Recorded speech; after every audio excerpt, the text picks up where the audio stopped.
Ovo je jedan od najvećih festivala u kome učestvuje ovoliki broj dece iz celog sveta u našoj zemlji. Zaista je to jedan od događaja sa kojim se mi kao grad ponosimo.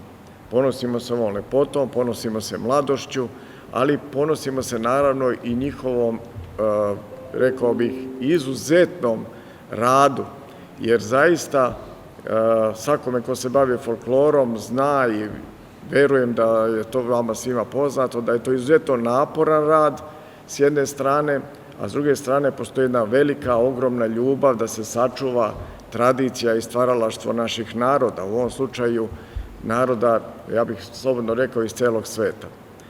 Naš grad izuzetno pomaže ovaj festival. Pomaže naravno i finansijski, ali pomaže i na sve druge moguće načine. Obezbeđuje naravno i smeštaj za učesnike, ali ono što je, čini mi se, najvažnije jeste da građani sami podržavaju ovaj festival.